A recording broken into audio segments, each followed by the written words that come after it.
and inspired generation. And man, none other than Babaluku! Let's raise our to Babaluku!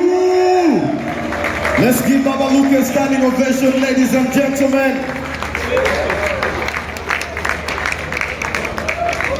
Standing ovation for the one and only Babaluku.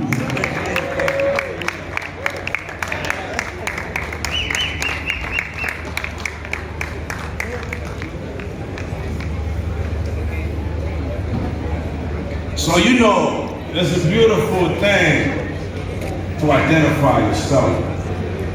I identify myself as a cultured hip-hop kid. I was born in Makinya first and foremost. I'm a preacher's kid, secondary. So the line of service is not something that's alienated in my being. It's in my DNA. Now, I want to pay homage to Bataka Squad. We got the lyrical G. From Dinda to Makinya, you know the real. We don't need to trip with the street politics. I want to big up to Clear Cut. You need to know, in growing up as young people, we loved hip-hop before the money came. And when we love hip-hop, we chose specific paths according to our capability and capacity. Today, I see a lot of young people struggling with identifying their craft and being able to know the worth within their gift. Now, when they say I was to be getting a Lifetime Achievement Award, I didn't say it was overdue, I said it was ancestral aligned. See, I've been serving young people for the last 15 years. I'm one of the young black people who can say I invested in my generation without corporation. I bring my creative money from Canada. I travel to every village that invites me, and I make sure I give them a plug. Why am I saying that? All the young people in this building today, the future relies on you. I want to remind you that the investment within your gift currency, I say the word gift currency, is the ultimate builder of billionaires. For you all look at paper and get lucrative, ideologies that limit your vision. This here has nothing to do with the fact that I'm a good rapper. There's a lot of rappers better than me, they do exist, but I say I'm also not a mediocre rapper. So, true story, when I was in Canada growing up, I didn't know that I would keep my language alive. My family, my brothers don't speak my language, but I do. Actually, one of my brothers learned it before my grandpa passed away because they didn't need a translator anymore. But the reality of keeping your language is what pushed me here today. The word is Luka Flow. And Swahili word that means languages. A lot of you got it confused when you thought about just talking about Uganda and all of this stuff. No, it was the idea that when we let our generation reconnect to their language, they will keep the culture alive, they will be able to be self-identified and have a powerful foundation to become the builders of their community. So, the people you see on the stage with me, run where you at. I've known this young brother since he was 12 years old. Now, when you go to Stone City, it's one of the dopest, the nicest, but it's also a leader, a builder, and his community relies on him.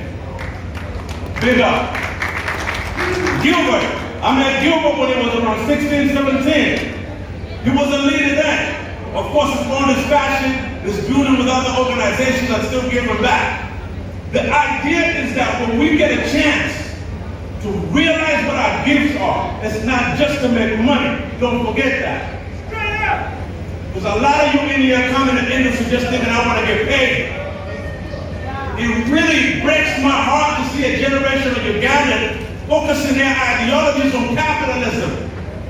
Now the foundation of their innate indigenous wealth that is of the land, that's within the land, and that's designed by all of us to make sure that we build a generation that thrives. So today, as I'm here, we got your brother Wabiri, another powerful creative founder of KQ. Thank you for being here to present this award.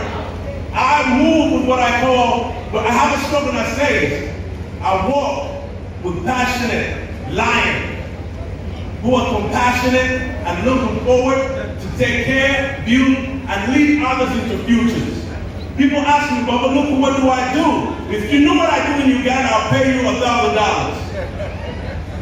Because if I ask this whole entire audience, they don't know what I do. They just see a brother every day, whether they find me in the ghetto or the border, or with my bougie friends, wherever I'm at. Nobody knows what the hell I do. But I want to share something with you. For the last, we just celebrated 20 years. So for the last 20 years, we've been here having a hip-hop conversation. So many new schoolers want to shift the narrative. But if you ain't giving me a 20-year script and before, we're not listening. So let's learn to honor those who are here before us. Let's learn to come from a place of love. Let's build a foundation that encourages, builds, and chooses to transform, so we could all move into a future that literally looks like all of us. They say a community that's whole is a community that's supposed to weep. A community that's whole is a community that looks like all of us here. This lifetime achievement award, I didn't want to come up here and be cheesy. This is something we've told for, we've worked for. When you see all our peers that came before us, the Taka Squad chose never to go commercial intentionally, so that there will be a generation that stands for something. Whether they were in the ghetto, whether they were in the villages, or whether they were in the urban setting. We wanted to set precedents that until we represent ourselves and reclaim the identity of who we are, we would always be out on auction blocks for sale. Now, I'm not a brother out for sale. I grew up in Canada. When I'm home, I love to say I don't come here to work for people because I'm self-employed for 20 years. I got a family. You know, my kids are well, my mother is well, the foundation is nice. But what am I going to tell you?